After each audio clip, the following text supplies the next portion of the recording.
do that thing.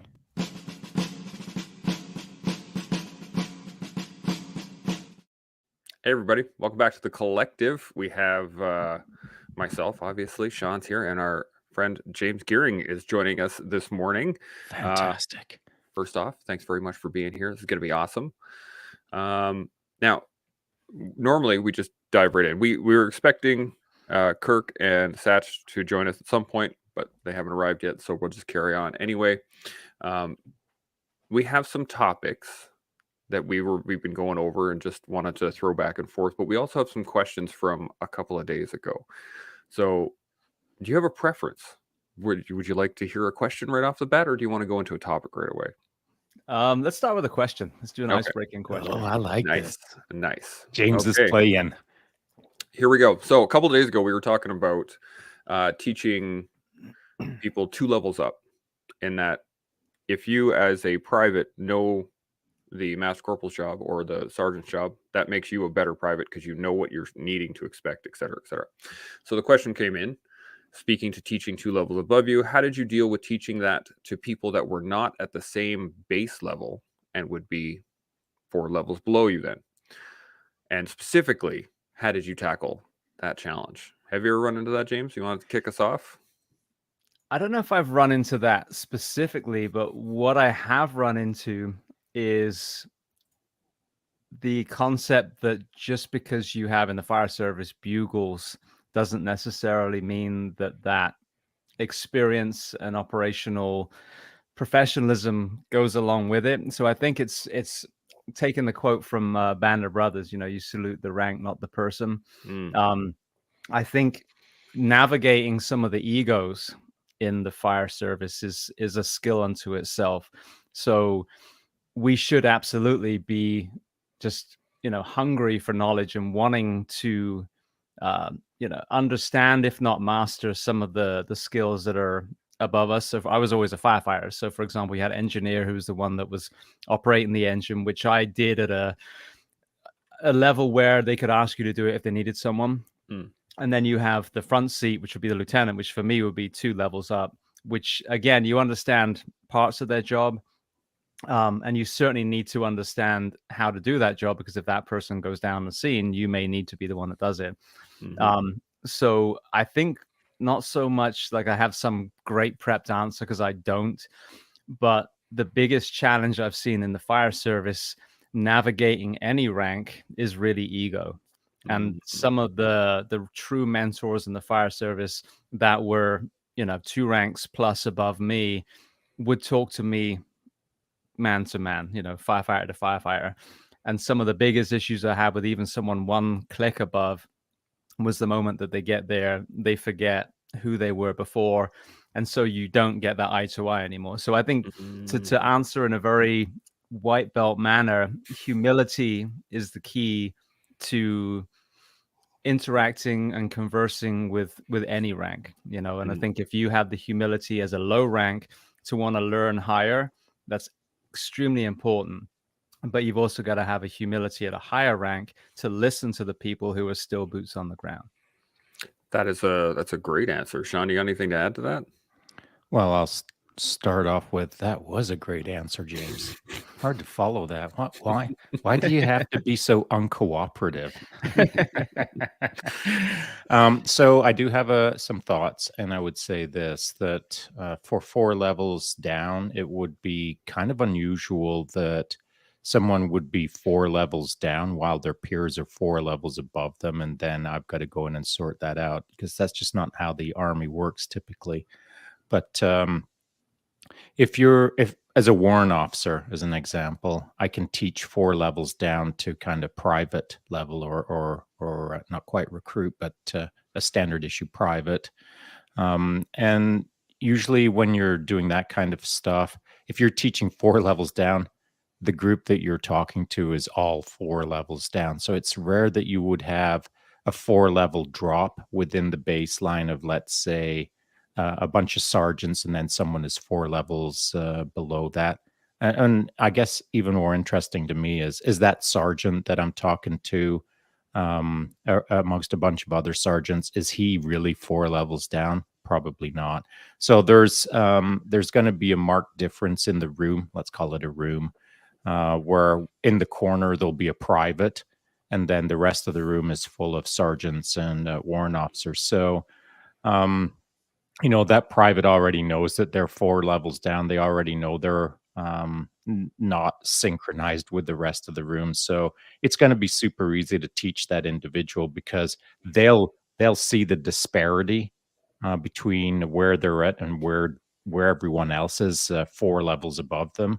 So now you're looking at an individual who is either keen to get up to speed, or has never been up to speed, because now they're that guy who doesn't want to learn, who doesn't want to cooperate, who doesn't want to be part of the program, who perhaps is a contrarian and is absolutely going to do their best to not improve.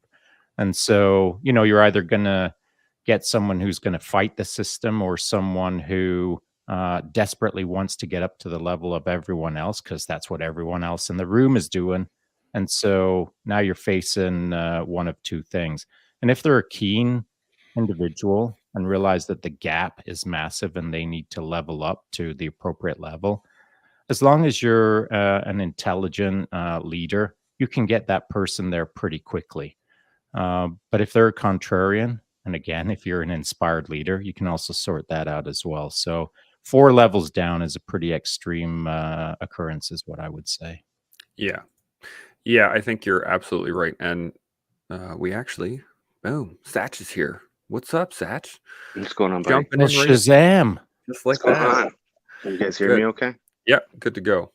Awesome. I have just this particular situation happened to me. At one point, I was a corporal. I think I've been a corporal for maybe 2 years, and I was in the acting warrant position because my entire troop was off on exercise. And so I was 4 levels down. And like you said, Shaun, I was keen to learn. I was just watching all the other sergeant majors and the warrants, and I'm just like trying to figure out what to do, because I really had no idea. And we had one particular sergeant major that helped me out, that would tell me what to do and tell me what I needed to get done, and made sure I had the right types of paperwork and all these things to learn. But there were some other warrants that just wouldn't even talk to me, even though I was in an acting warrant position. And so I got to see the disparity on both sides of that, and how one side really helped and the other one showed me what not to do.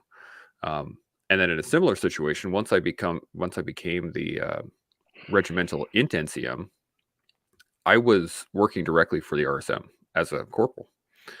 And so he did the same thing. He was trying to mold me and shape me, and I was speaking to the sergeant majors and the majors and all that stuff at a much higher level, which actually helped quite a bit, because then I got to see the head shed and how everything worked, and where we actually sat on the timeline and on the calendar, and why there are huge chunks of time. Because as a private, we always got told that we were really, really busy, but we would never see it down on the floor, because you'd be just waiting. But the regiment would be busy, but we wouldn't be. So I've seen both sides of that, and it's easy to just shuffle somebody off if they're that far below you. But it really takes a good leader, and as you said, James, a humble person to go, okay, let's see what this guy's got, and then run with it. Satch, we're talking about this particular question here, about learning 2 levels above you and teaching 2 levels above you. In this particular question, they're asking, what would you do if you have a person that is well below your baseline, and how do you bring them up? You got any thoughts on that? I don't know, man. I don't usually focus too much on who's above me. I got so many people around me that I can learn from. So I haven't really thought about that, and I probably need some time to actually think about that question in order to answer it well enough for the audience here. Sounds good. Anybody got any further? That's points on legit. that? Yeah. Any other further? No, we can carry on if everyone's good on that. I think we kind of checked that box. Yeah, I think so too. All right. So the next one that we have running right now is how to pose a question. Now, initially we had this on Sorry, what'd you say? how to pose a question. I just did it. Oh, there you go. Boom. You went right into that. Question answered. Yeah, Dude, I wasn't quite ready. What's the next question? How to pose a So- question. The reason I brought this in is because a couple of days ago we were talking about after action reports and how to pose questions within that. And the reason I brought that up is because, again, Shaun and I were talking another point in time where we were talking about teaching, and that when you're actually teaching, I was bringing up the idea that I like to see the aha moments. I like to see it when people grasp a concept, and that's one of the things I really love about it. And I was relaying a story how I was trying to pull information from my students as to what I was trying to get across. And Shaun reminded me that I should be asking them what they're learning rather than trying to get a specific answer from them, which led me to believe, how do you pose those types of questions? How do you engage your students or your peers or your other people to really garner clear information? Because there's a lot of questions that are very surface level, but how do we develop questions to ask things at a deeper level? Any thoughts? I can start real quick if you want. Yeah, man, give her. I don't know. I think for me, it takes a time of observation. Whoever I'm around, watch them for a bit of time, so you can understand who they are and how they function, and that way you can, I don't know, maybe formulate questions in a way that they can receive the information and understand it better. And that way, you're not really just throwing things at them without understanding who they are as people. Yeah, that's a great point. Anybody else want to jump on that? I'll jump on it. Yeah, man. With interviewing over 700 people now, I've had to develop the skill set to ask a question. And what I find, and whether it's a surface level question or really kind of exploring the depths of someone's darkest days, for example, is I don't think there's any better way of really asking a question than storytelling and initiating with your own vulnerability. So, for example, if you're on a fire ground and you're hoping that these students are going to get a skill, you might start with not only, hey, here's a time where I used this, but here's a time where I used it and I failed. And so therefore, this is why we do it this way versus, all right, I'm going to show you A, B, and C. Does everyone understand? So I think that whether it's how to use a halogen on a door or whether it's, trying to get to the root of someone's suicidal ideation, it's kind of the same thing. It's storytelling and vulnerability that I found work very well. That's a great way to do it. I found with podcasting, it was very similar. I started telling my stories, and that led to questions, which is perfect. Shaun, you got a point? I do, and it's directed at James because he is a master at this, and it's because he's practiced. He's practiced in an environment that is complex and broad and nuanced and is rich, and the characters that he's had on this show are non-typical. And so he's had to find a way to navigate the conversations with each one of those people that are truly like unique puzzles. They're not just everyday folks with just common lives. Nearly all of them that I've ever seen are not rare gems, but they're rare individuals to some degree. And so it's not just, James hasn't just had to navigate standard issues. He's had to navigate extraordinary and unusual and different and non-baseline. And so I feel that James has developed a really, not a unique style of interacting with people. He's developed a I don't know, a deep experience in conversing with people. I mean, he conversed with me. I was on his podcast, and listen, if everyone knew the story, James is like a superhero, like straight up. What he does is it's unique and interesting, and I wish everyone could hear a more full story about what James provides and how well he does it. And so I think how I'd like to answer this question is by stating this. When I'm posing a question, I'm looking at the person in front of me. I'm not just pulling one of three solutions out of the solution box and randomly applying it. I'm boutique looking at the person in front of me and thinking, who or what's in front of me, and who or what do we have to accomplish right now? So who is it, and who are they going to do? How are they going to do? Where are they going to do? And all of that good stuff. So my question to them is specific to them, not specific to a general person and at the back of the room. And then my question to them is, what do I want to accomplish, as well as what are they trying to accomplish? And so now I'm left with, and a simple example is this. Do I need to recruit them into their own task by having them take ownership? So I might challenge them with, this is the commander's intent, and have that done by such and such a time at this level, carry on. And then let them take the reins and own it, own the solution. So own the answer to the question that I've just given them. And so through that ownership process, they're going to become a better individual for sure. But then there's times when I'm not going to have them own it, where I'm going to direct it so clearly and well-defined and so tightly that they don't have a lot of wiggle room, where they're just basically following instructions. There's a time and place for that as well. It depends on what you're trying to develop in the individual. And I think that's the key point to this. As leaders, or as people who are leading a group, as an example, if you're posing a question to the individual or the group, as a leader, you're not just looking for an answer. You're looking for an answer, and you're looking to develop around that answer. So develop the individual, or develop some knowledge around it. So it's not just a simple sort of surface level question that I ask. I look at the individual, what needs to be accomplished by them, by me, and how much I want to develop them. I hope that makes sense. Well, I want to jump back in again, just to circle around to the first question. A lot of you, both of you guys were saying basically it's the person in front, and I think that's an important point back to the rank thing as well.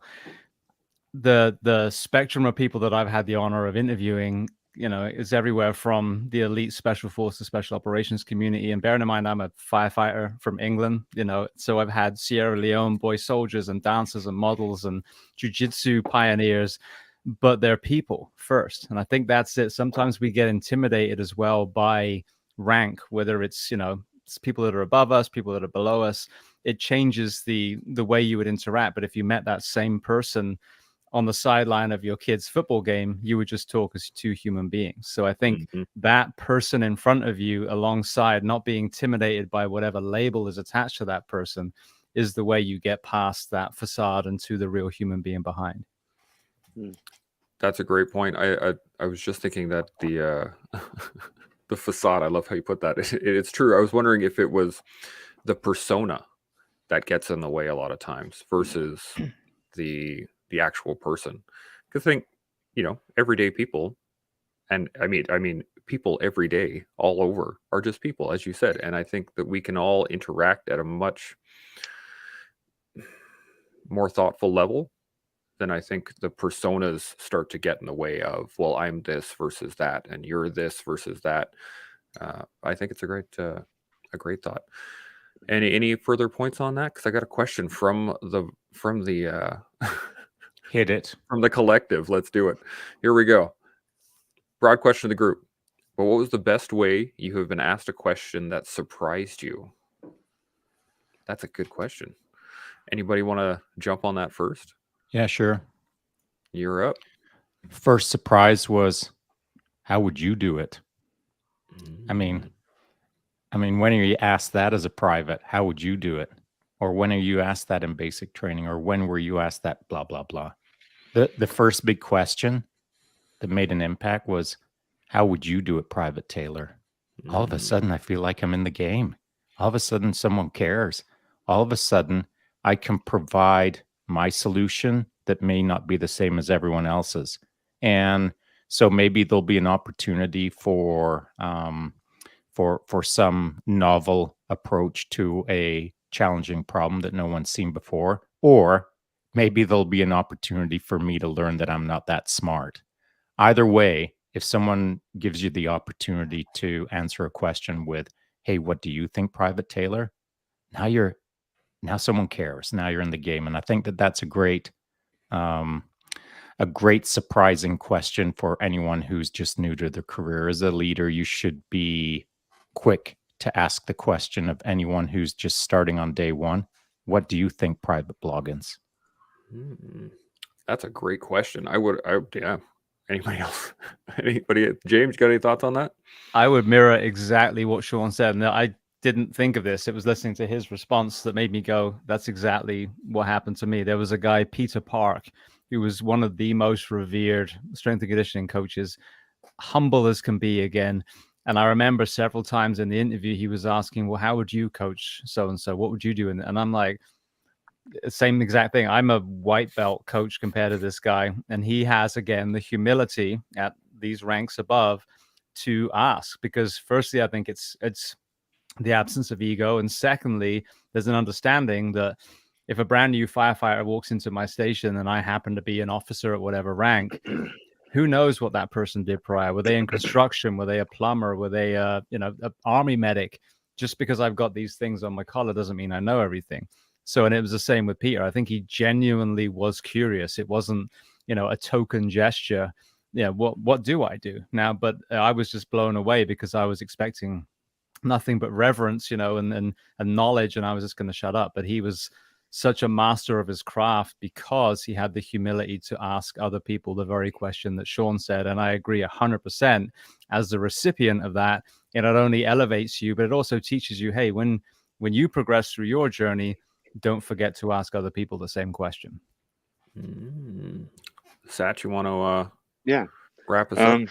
Yeah, man. So I'll use my recent experience. I've been asked a lot of questions by many people, specifically Shaun. Last year, he would ask me a lot of questions. And I'm not sure if I was ever surprised, but yeah, I don't think I was ever surprised by the questions, but he asked the questions in a manner that was easy for me to respond to. And he was more relatable to me, so I was able to, I guess my ego wasn't in the way when I was actually answering those questions. So I guess, yeah, I think I don't know, like the best way. I'm just trying to think of. Well, yeah.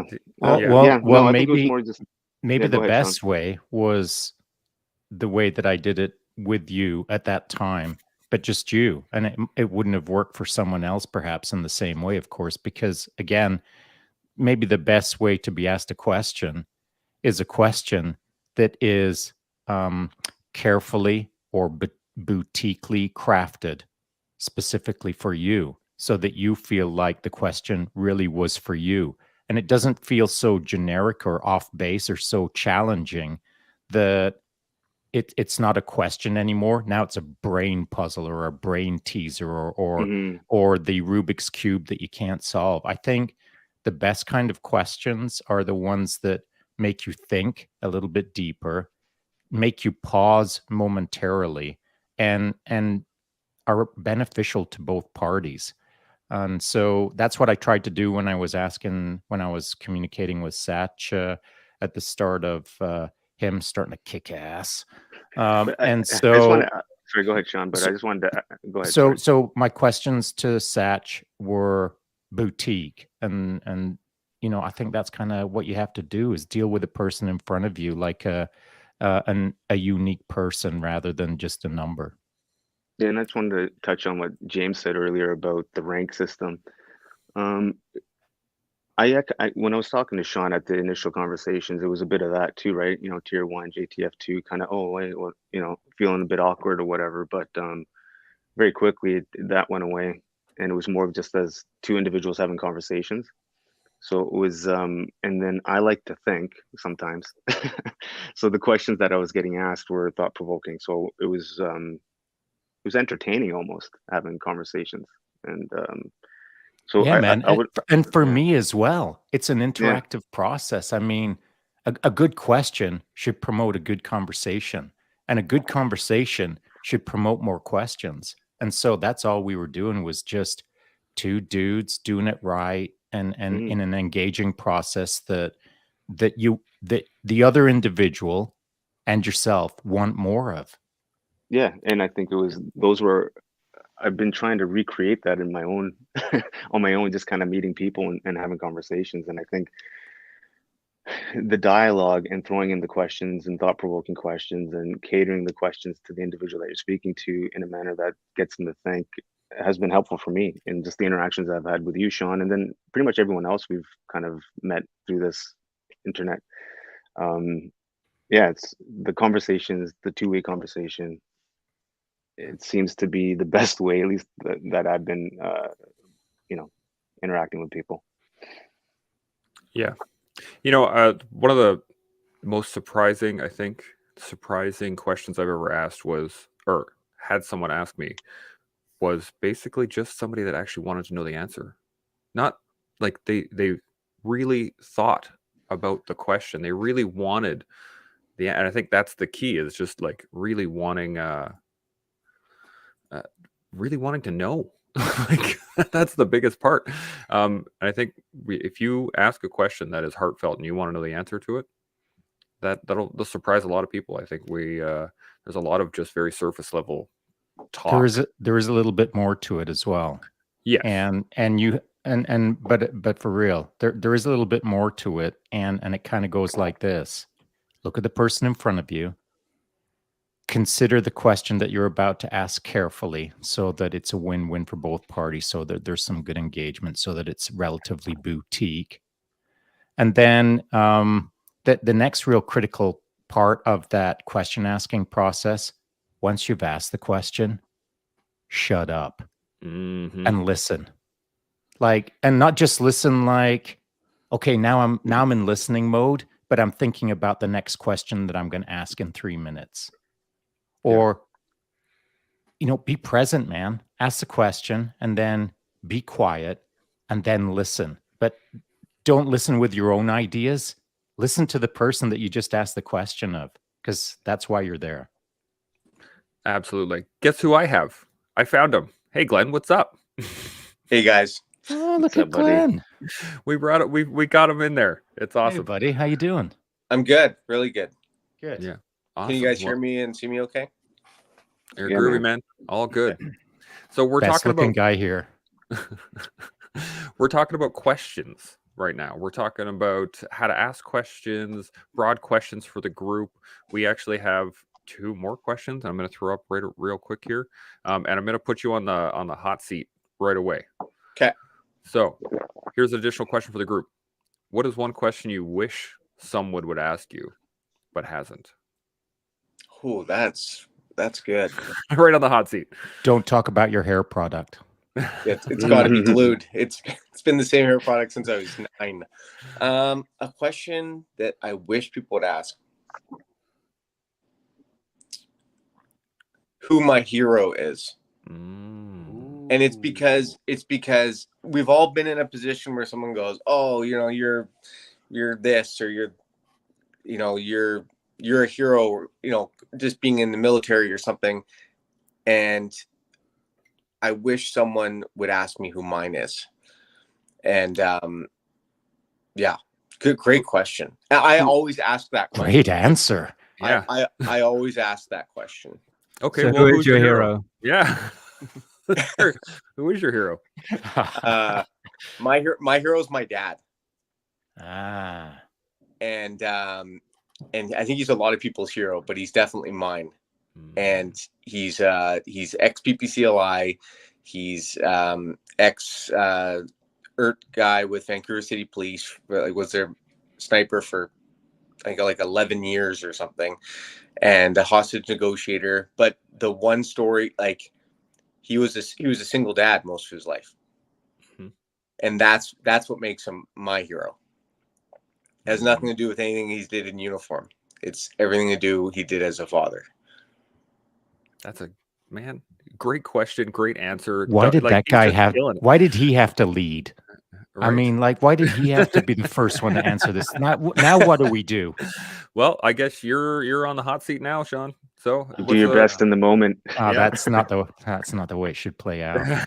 what's one It's a freaking great question, and I would say this. I don't think anyone has ever asked me. Not that I want them to, but I don't think anyone has ever asked me what's the biggest mistake I made in my military career. And I can think of a couple, of course.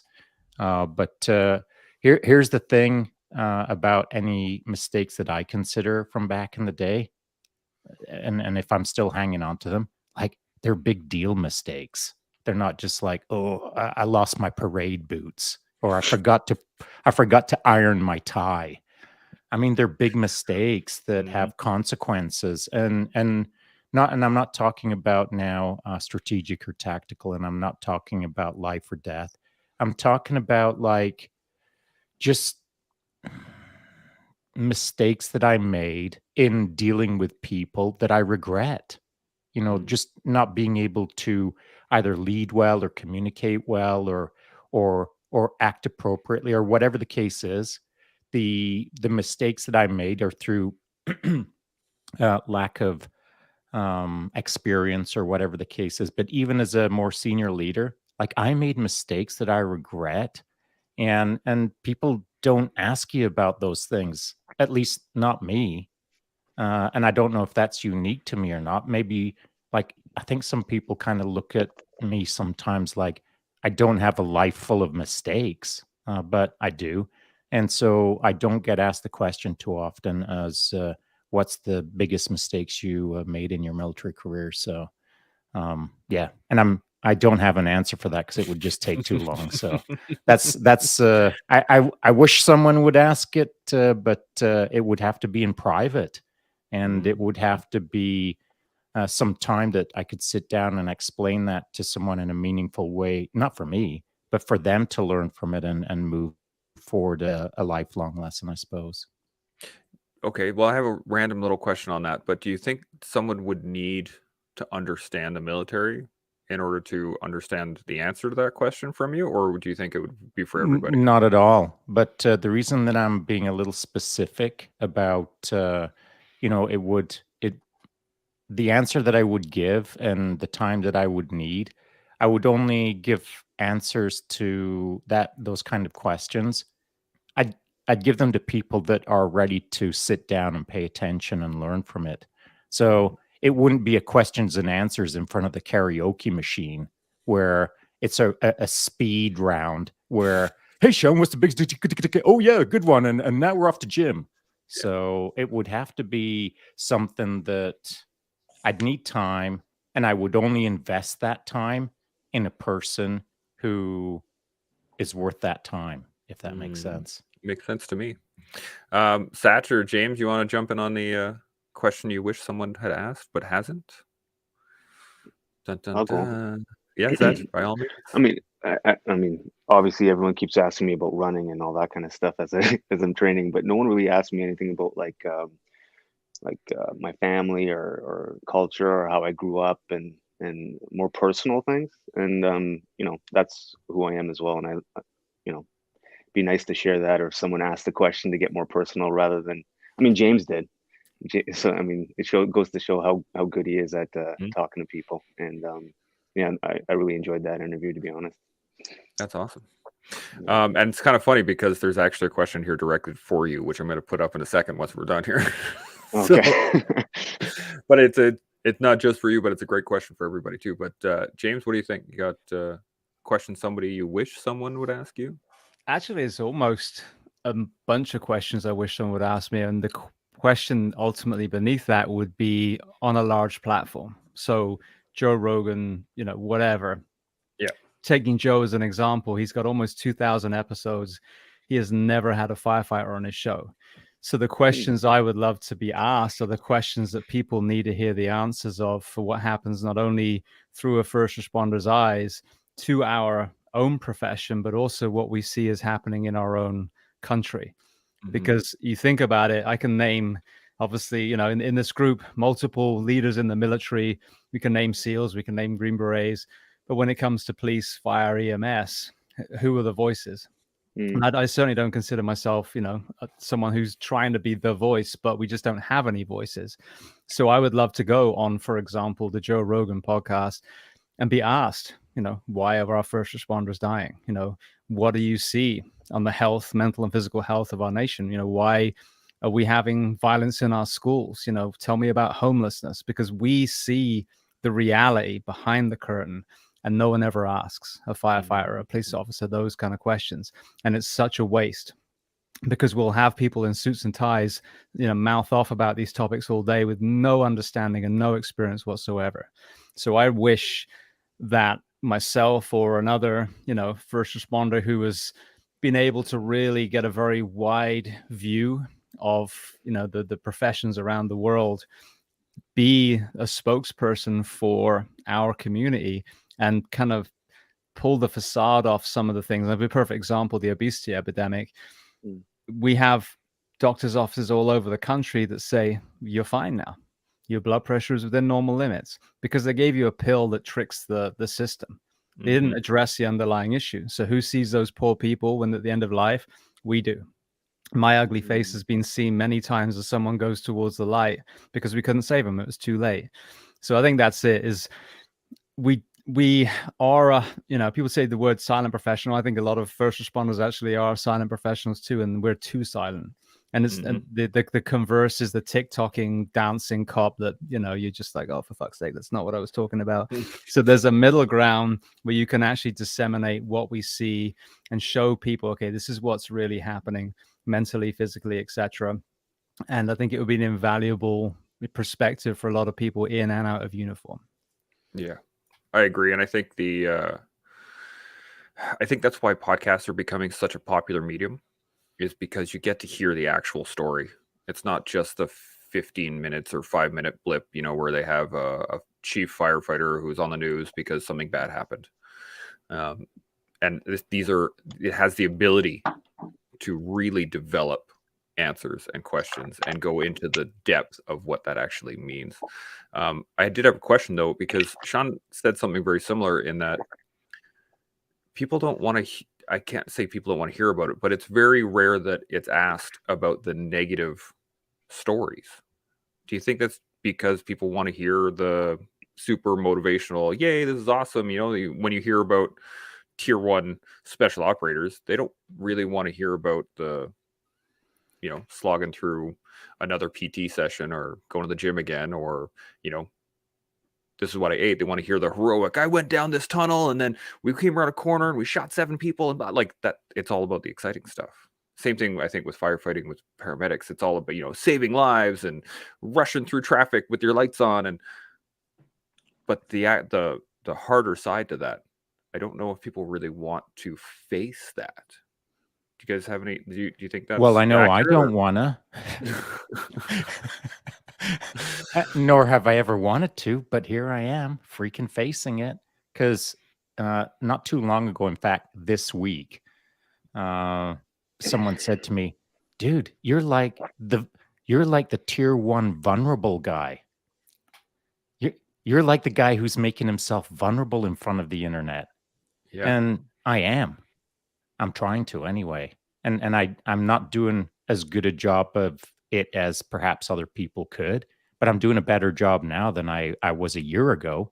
And so I think that you're right, Chance. Everyone wants to hear a lot about the sexy stuff, but they're not too keen to hear about the suck. And I'm not talking about living in a swamp for a couple of days. I'm talking about the hard times. And so, you know, it's no one contacts me to say, "Hey, Shaun, I'm thinking about becoming you, but tell me all about the worst parts." They want to hear about the fast roping. And so you're right. It doesn't happen organically. And that's why I'm not trying to force it per se, but that's why I'm trying to push it a little bit that, man, it's hard to do this kind of stuff, just like life is hard for everyone. and it just so happens that this one is under a little bit more of a gas stove heat. And be careful what you ask for. And my career wasn't so unique from James's career. I mean, hard is hard, fast is fast, and tragedy is tragedy.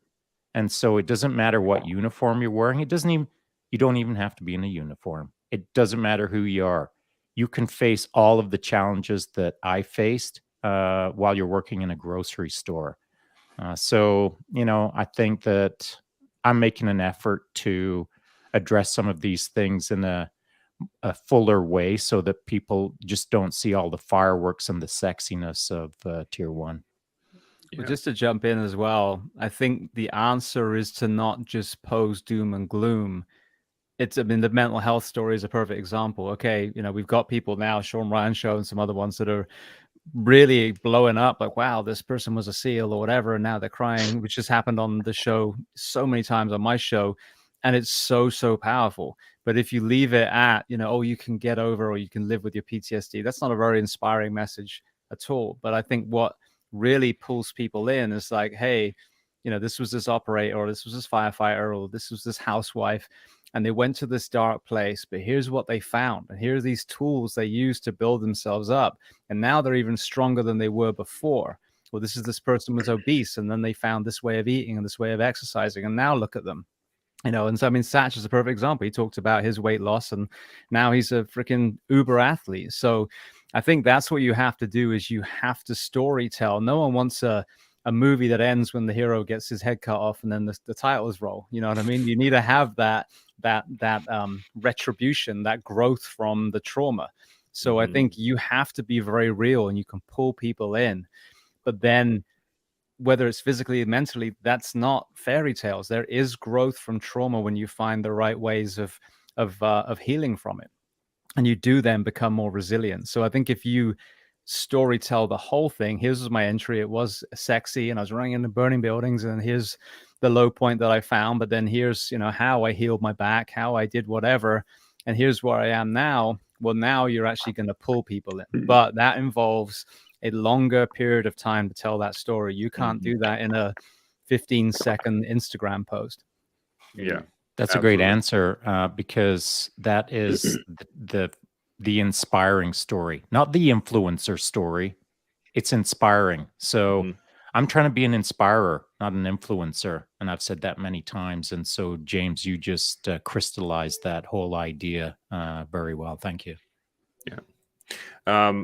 Glenn or Satch, got any thoughts on this about this concept? About like, no, I think James nailed it. I think it's good, and well, it's nice to hear the stories that people have recovered and healed from whatever traumas they've experienced, but not only healed, but I've come back 100-fold over it, and it's, I don't know, begun inspiring others to do the same. So I agree with you 100%, James.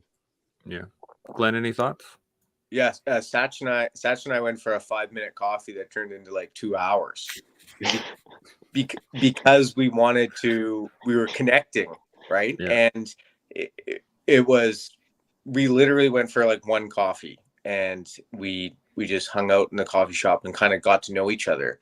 And one thing that I've tried to practice for like the last 10 or 15 years is, the military sent me to Vancouver to take the hostage negotiation course in crisis intervention.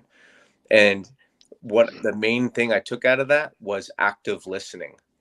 And it's kind of something where you're listening, but you're also learning from what the person's saying, instead of, like you guys mentioned earlier, about thinking about what you're going to say next. And that's why I think that, anyways, I remember the shows like Ricky Lake and Geraldo and all those shows. People would come on the show for like 3 minutes. You couldn't connect with them. You didn't know what their backstory was. And that's why those shows aren't popular anymore. I think it's because like everyone wants to connect and relate to the people that they're learning about. Yeah.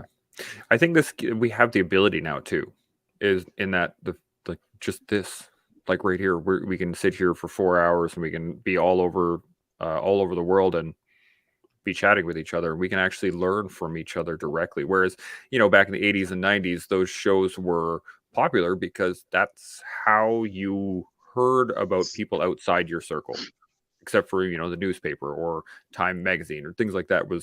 There wasn't a whole lot of interaction outside of that local area. Do you know why? Do you know why there wasn't a lot of interaction? Explain it to me. Yeah, because the wizard behind the podium or sitting in the main speaker chair, whatever the case is, as the guests are coming on and they're walking off stage every 3 minutes.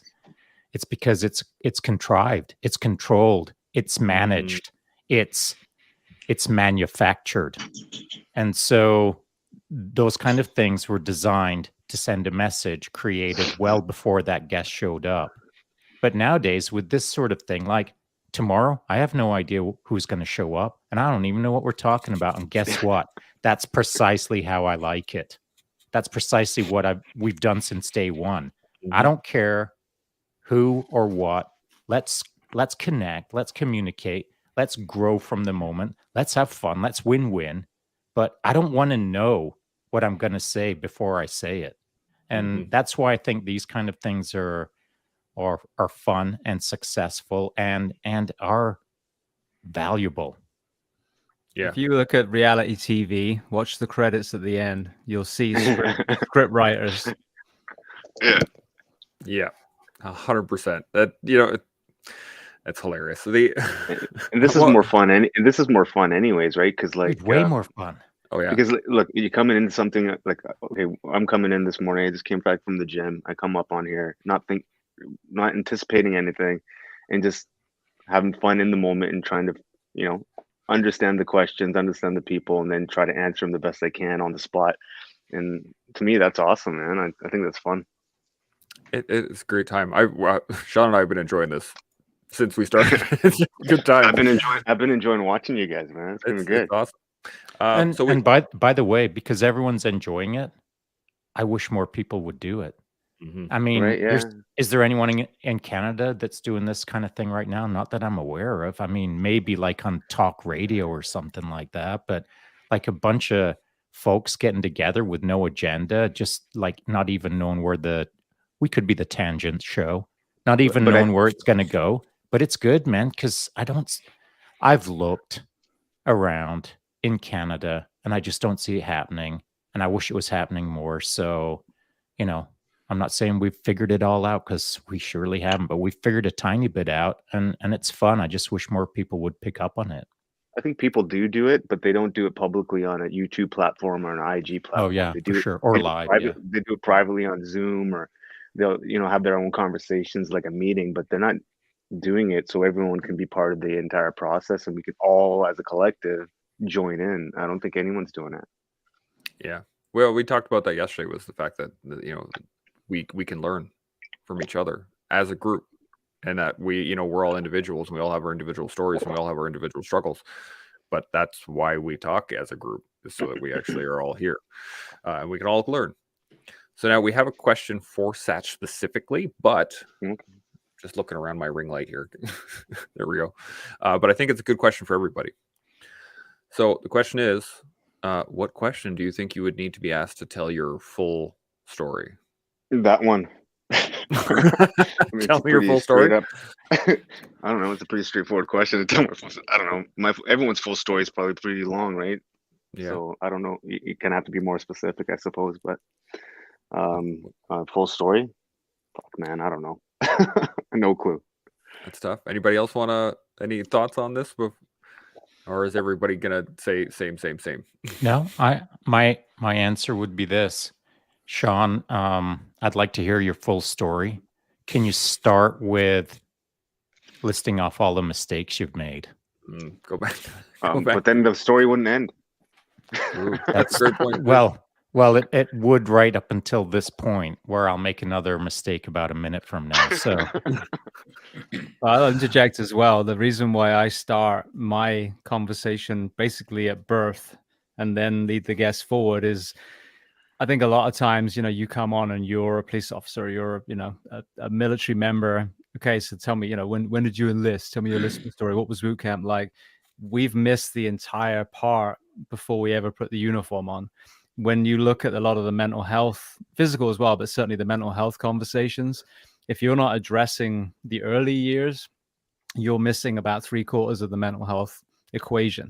Mm-hmm. So I think for me, if you're going to really ask someone to tell the full story, start at the beginning. And you're one of the, I was going to say you're one of the few guys, but you're actually the only guy that comes to mind, James, who focuses on childhood trauma or early life trauma, unlike any other podcast out there. So, you're not just saying it, you're doing it all the time. So you're right. That is a great question. Yeah, And I not think even just the trauma. I mean, there's a lot of things where, there'll be a mentor that was, middle school or high school or whatever. So there's so much that when you look at what the person did later in life, you say, hey, you mentioned you did this. Did that person back then have any influence? And then they're like, oh, I never thought about that before. So that's what's beautiful. Absolutely. The negative side of early life is a huge compounding factor, but all the positive sides as well. Some people had amazing family dynamics, and you were talking about your dad as a single dad. I'm a single dad as well. I mean, the power, even just in that one moment that you were talking about your father, and it wasn't what he did, it was who he was. If no one had ever asked you about, what was it like growing up with your dad, they would miss probably 90% of your story. Oh, absolutely. Who won? Okay, here we go. Go ahead, Glenn. It's just like you think about that. Like I feel like my story's not written yet, so I couldn't. There's no question that would get me to tell the whole story because I'm just not there yet. And I think that maybe that's what drives us, is because we don't want our story to end. We want to keep adding to it and keep doing good, cool stuff.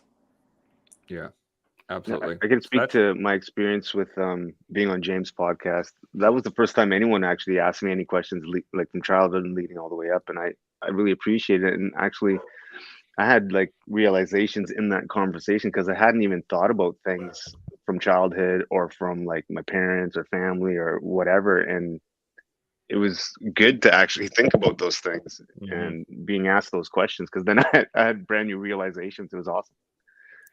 It's one of the great things when you can go back in time. A lot of questions, or if I have an issue with somebody, or let's just say, my mom and I were having a discussion, and I can't quite grasp her point of view, and I start to I go, oh, okay, wait a second, where is she coming from with this? And I start looking at what the society was like as she was developing, as she was a teenager, as she was a young woman, and that will give me a bit of an insight into how she's thinking, because that all are developed when the period of time that we developed in, up until about we're 18, 19, 20, it plays such a huge role in how we act as adults. And if you can't take the time to look back on things and be empathetic as to how people were raised and the issues that they had growing up, then you can't really understand where they're coming from. So I think it's a great question. Great answers, guys. This is fantastic. We're running a little short on time, but I have one more question. But pick up the pace, Burrows. I'm trying. You guys are talking so well. I don't want to step in and jump on anybody, but so Glenn mentioned his father being his hero for many reasons, but specifically because he was a single father. And I think this is a great point, or great question. Does Glenn think he may be someone's hero because of something unglamorous he does now? Glenn?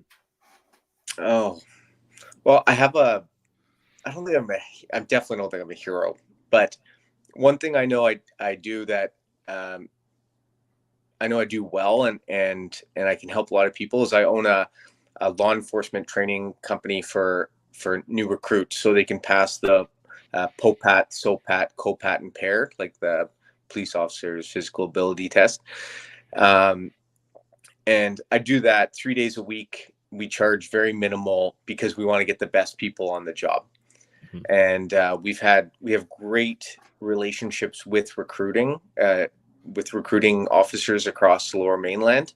So I'm able to connect good applicants with good recruiters, and it's a much easier handoff that way, because I can talk about how good these recruits are, instead of having the recruits be very awkward, having to tell the recruits how good they are personally. And maybe I see something, or my father, who's my business partner on it, sees something different in this applicant that the agency don't. So we've helped good people that were maybe passed over get a second shot, and it makes me feel really good. That's Cool. outstanding. I just had a quick question for everyone else, actually, because we've been mentioning hero and all these, fancy words. How would you guys define a hero then? Because if Glen isn't one, then I don't know who is, right? So how do we define hero? That's a great question, and I'm gonna put Shaun on the spot because he's great at defining things. I was still thinking. I was ripping through all of the where my mind initially went is, what are all of the novels that I've read in my life, all of the history? What are all of the written words out there that speak about the hero's journey and what a hero means? And, just even going back, even as a boy in England, and if anyone is this old and knows what the Beano magazine is, or the Beano comic, just old English comics that were just children's comics that I could see heroes in that. So what does a hero mean to me?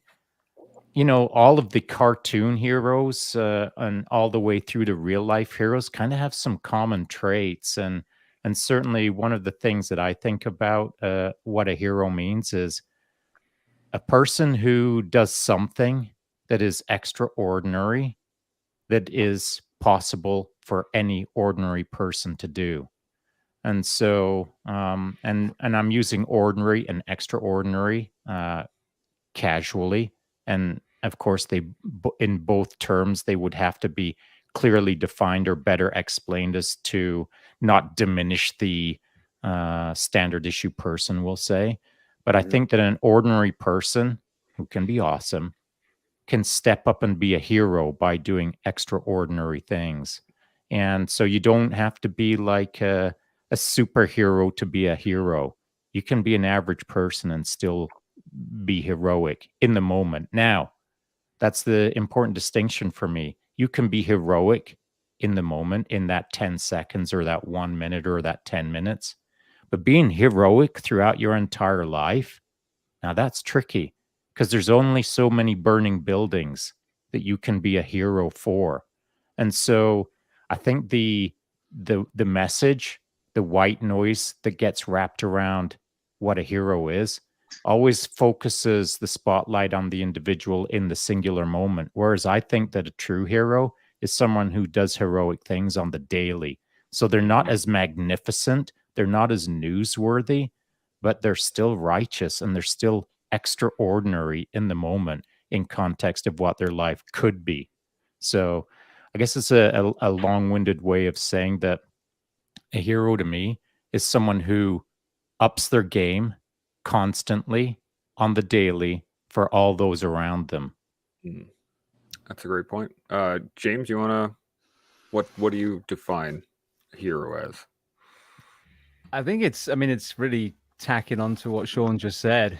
Ultimately, and I think the more longevity in there is, the more heroic the person becomes. But it sounds so basal, but someone who's trying to truly make the world better. Now, that could be acutely lifting a car off someone who just got run over, or it could be long-term cleaning beaches every single day of your life, or planting trees in some Ecuadorian forest or whatever. But we have, if you take two, for example, basketball players who have equal stats, but one visits children's hospitals and is a kind and compassionate person, the other one is doing nothing but banging strippers, who's the hero? The same exact person as far as skills on the court, but one is trying to make the world better. So I think that's it. And I think we're really lacking heroism. If you look at in America and the UK, which are the politics I'm more exposed to, how many people have been at the helm that truly the core of their message is we need to make this world better. We need to affect the country's health. We need to look at the environment. We need to do all these things, education, school safety, because we want to stop the suffering. We want to improve, life. That is heroism. And the problem is so many people that have the screens, the cameras, the microphones, the attention are the anti-heroes of the world. And not even that's not even the right word, not anti-hero, the villains, really. They are profiting off the people rather than raising them up. I agree. Glenn, you want to round us off on definition? It's almost the actions that people do when no one else is looking. It's the unspoken. It's the unmedia. The things that people will do when the camera's not around. When no one else is around, how do they act? But again, there's so many, I don't want to say, I've seen people that are just normal guys put in an unusual situation and they've stepped their game up.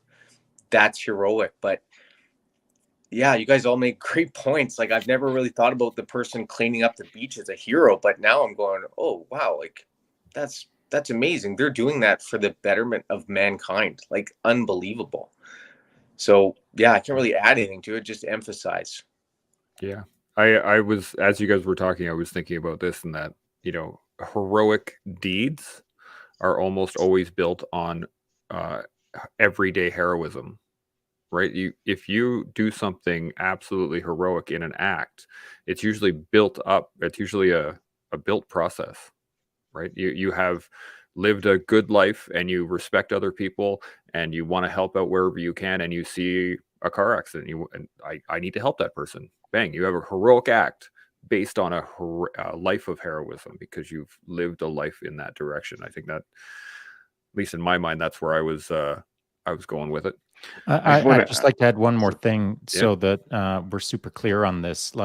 You don't ever have to have a heroic moment to have lived a great life. Absolutely. And I think that a lot of people are sometimes disappointed that they don't get the spotlight moment, the heroic spotlight moment, so that they can feel like it was all worth it, as an example.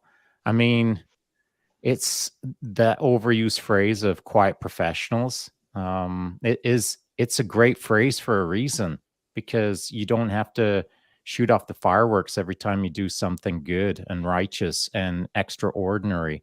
But the moments sometimes in life, you might get one or two where a spotlight shines on you so brightly that the world recognizes you for the hero that you've been all your life. And those are great moments, but it may not happen. So enjoy the daily heroism that you're living. Yep. And just because you do a heroic act doesn't necessarily mean you're a hero. I was watching this movie on Netflix or whatever the other night, and it was about this axe wielding hitchhiker. I saw that. And so he did a heroic act in the moment, but I wouldn't necessarily call this individual a hero because the rest of his life wasn't, positive.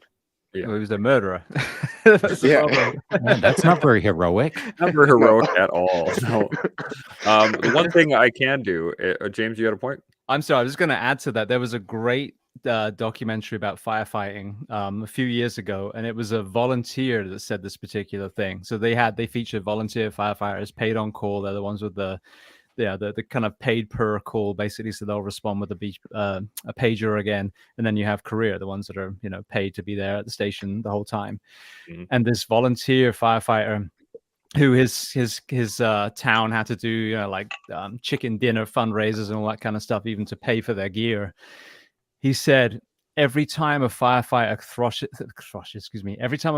crosses the threshold of a building, he or she is taking the same risk. Now, some of us may emerge from the building with a victim, but every single time someone crosses that threshold, they are, it's the same courageous act. And that's kind of underlying what you're saying. Occasionally you'll be on the front page of a newspaper with your face all sooty carrying a baby.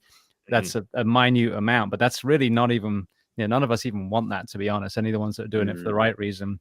But as you said, it's that sum of all your training, all your physical preparation, and all the times that you have risked.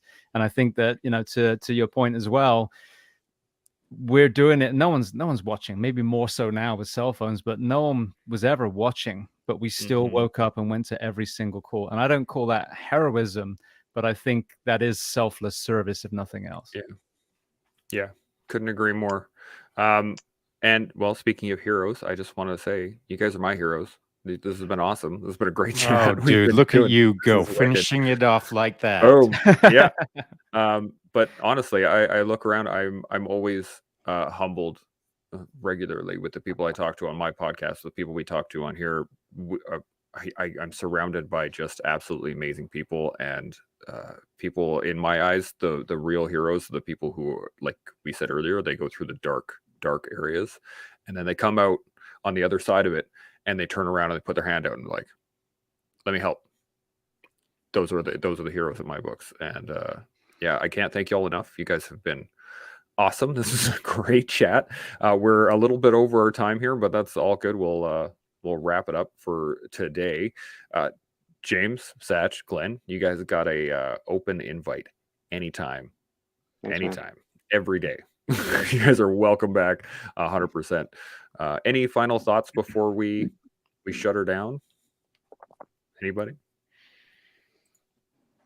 Bueller? Well, just as I try to do, thanks, fellas. I mean, the only reason that these things are fun is because fun people show up, and just trying to be cool over here like Fonzie. And this is how it's done, is with cool people. So I appreciate you bringing the heat and bringing the talent and bringing the awesomeness. Mm-hmm. Any final thoughts, Glenn, Sach, James, before we shut her down? Yeah, man. Thanks for inviting me on. I'm sorry. I'm sorry I was late. I had a bit of cardio action to go All in the good. morning, but no, I'm stoked to be able to come on here and talk to. I mean, you guys are legit. Every single day, if I could talk to you guys, I would. And yeah, thanks. I appreciate it, man. Awesome. All right. Well, you got, if James or Glenn, you guys got nothing to finish off here? I James? got No, one. just anytime go- you need me to come.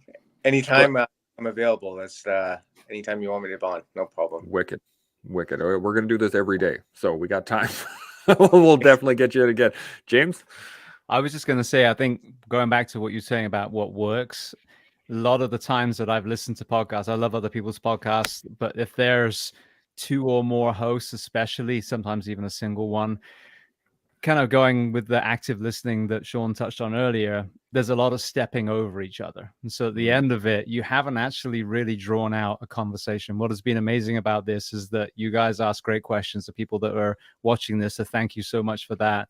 But every single person took the time to listen, let someone finish their thought process before the next person answered. And I think that's key as well. When you have a group of people, if you're trying to let the audience know how much you know, especially as a podcast host, it's not normally a great conversation. But if you have the humility to just ask a question or answer a question and then listen to the other people, that's the key to success. And this has been excellent. So thank you.